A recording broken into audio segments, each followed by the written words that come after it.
Alpacas are native to the Andes Mountains in South America. They were brought to Europe in the 16th century. Walking with alpacas is a unique and relaxing experience. They are also very sure-footed, so they are the perfect walking companions on uneven or slippery terrain.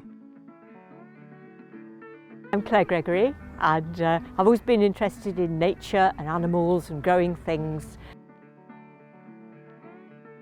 And so about 10 years ago, this land came up for sale, and I decided to take the plunge and buy a 3-acre field and start to engage other people in coming to help as volunteers and to start turning the place into somewhere we could grow food. So we planted fruit trees and vegetable beds.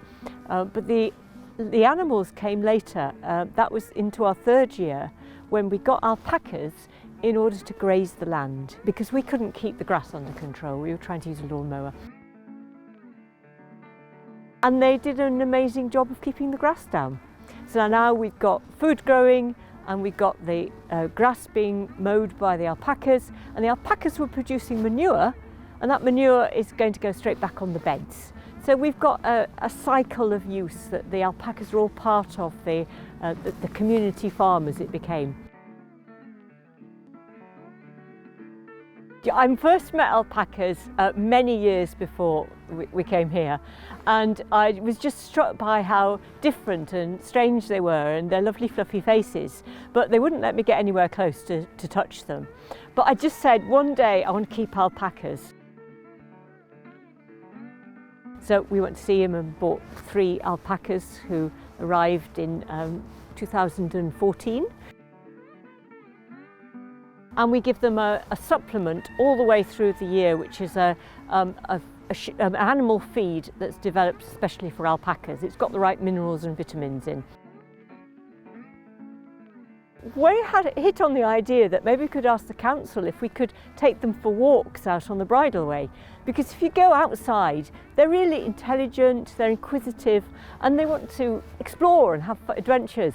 So we did this, and we take our 4 alpacas that we got then with a few of us, and we just went for little treks around the bridleways, and it was great fun. And we really got to see the characters of the alpacas, and they were able to express how they felt about life, what their enjoyments were, things like rubbing into bushes and going and exploring and sniffing new things.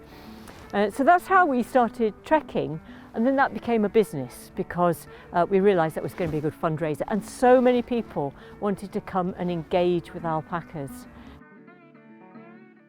But even though they look cuddly, you always got to start by saying, actually, you know, it's not in their nature to want to be touched by us. They've got this arm's length social distancing space between them and humans.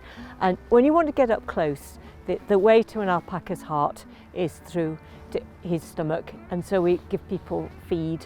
And if we've got visiting groups like brownies and cubs coming, we have to put the young people one side of the fence and the alpacas on the other, and then let them all hand feed through the fence, because otherwise you've got chaos and you've got lots of very excited, bouncy alpacas.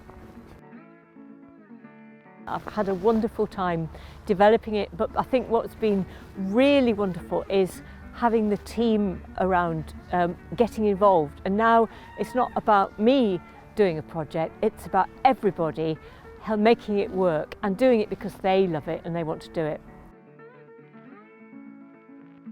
And I'm really enjoying having more and more people taking responsibility, and eventually I may just be sitting on a seat watching the alpacas while everyone else does the work.